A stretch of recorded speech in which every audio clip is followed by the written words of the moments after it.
ఓం నారాయణ ఆదినారాయణ. భగవాన్ శ్రీ వెంకయ్య స్వామి వారి పాదపద్మములకు నమస్కరించుకుంటూ వీడియోలోకి వెళ్ళిపోదాం. పెనువర్తి గ్రామానికి చెందిన పోలు పెద్ద మస్తానయ్య అనే పరమ నాస్తికుడు ఒక ఆయన ఉండేవారు. ఆయన గేదెకు ఏదో జబ్బు వచ్చి ప్రాణాపాయ స్థితికి చేరింది. ఎన్ని వైద్యాలు చేసినా లాభం లేకపోయింది. ఆ స్థితిలో ఆయన అన్న కుమారుడైన 8 ఏళ్ల బాలుడు వచ్చి చూసి, వెంకయ్యస్వామి విభూతి పెడితే జబ్బు పోతుందేమో చూద్దాం అన్నాడు. అవన్నీ నమ్మని మస్తానయ్య, నాకైతే నమ్మకం లేదు, నువ్వు కావాలంటే పెట్టుకో అన్నాడు. ఆ అబ్బాయి ఆ గేదెకు వెంకయ్యస్వామి విభూతి పెట్టాడు. అదేమి చిత్రమో, తెల్లారేసరికి ఆ గేదె లేచి నిల్చొని మేత తింటోంది.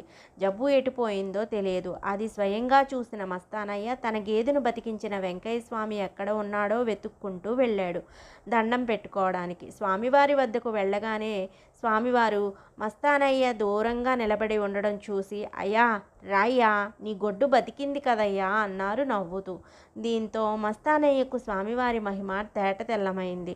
వెంటనే స్వామివారి ముందు మోకరిల్లి ఆ తర్వాత జీవితాంతం స్వామివారి భక్తునిగా మారిపోయారు మస్తానయ్య. అదేవిధంగా ఒకసారి తన ప్రియ శిష్యుడైన మాకాని వెంకట్రావు మద్రాసుకు వెళ్ళి వస్తానని స్వామివారికి చెప్తే, తిరువళ్ళూరు వీరరాఘవస్వామి రక్షిస్తాడులేయ్యా, పోయిరా అన్నారు స్వామివారు. అప్పుడు మాకాని వారికి ఆ మాటల్లో ఉన్న అర్థం ఏంటో అర్థం కాలేదు. మద్రాసులో ఉన్నట్లుండి బస్సు ప్రమాదం జరగడం, ఎలాగో తాను బయటపడడం జరిగేసరికి అప్పుడు స్వామివారి మాటల్లోని అర్థం బోధపడింది. ఇలా అనేక సంఘటనలలో స్వామివారు తన మహిమలతో బాధితులను ఆదుకున్నారు. చిట్టేపల్లి గ్రామంలో మల్లయ్య అనే వ్యక్తికి 2 చేతులు విపరీతమైన నొప్పులుగా ఉండేవి. చేతులు కదిలించాలన్నా పైకెత్తాలన్నా ఆ నొప్పుల వల్ల సాధ్యమయ్యేది కాదు. ఎంతో కాలంగా మల్లయ్య ఆ బాధ అనుభవిస్తూ ఉండేవారు. అయినా ఏమి చేయాలో అర్థం కాక ఎప్పుడూ ఎంతగానో బాధపడుతుండేవారు. అందులోనూ మల్లయ్యకు వెంకయ్య స్వామి వారంటే చాలా భక్తి. స్వామివారు ఎప్పుడైనా ఈ ప్రాంతానికి వచ్చినప్పుడు ఏ చెట్టు కిందనో కూర్చోకుండా స్వామివారు విశ్రమించేందుకు ఒక మంచి కుటీరం ఉంటే బాగుంటుందనుకుని ఆ కుటీరం ఏర్పాటు చేసేందుకు పూనుకున్నాడు. అయితే ఆ కుటీరం పైన కప్పేందుకు తాటాకులు కావాలి కదా. వాటిని ఆయనే స్వయంగా తాటి చెట్లు ఎక్కి ఆ ఆకులన్నీ కొట్టి తీసుకొచ్చాడు.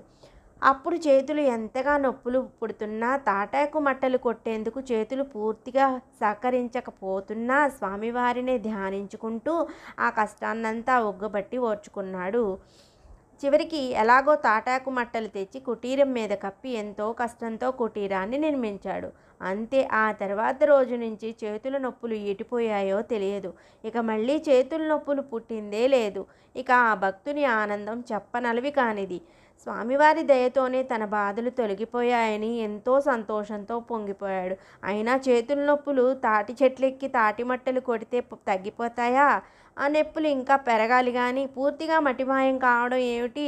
అదే ఆశ్చర్యం, అదే అద్భుతం, అదే వెంకయ్య స్వామి మహత్యం అంటే. ఇలాంటి సంఘటనలు కోకొల్లలుగానే జరిగాయి. ఓం నారాయణ ఆదినారాయణ. మా వీడియో కనుక మీకు నచ్చినట్లయితే మా ఛానల్ని సబ్స్క్రైబ్ చేసుకోండి. లైక్, షేర్, పక్కనే ఉన్న బెల్ ఐకాన్ని ప్రెస్ చేయండి.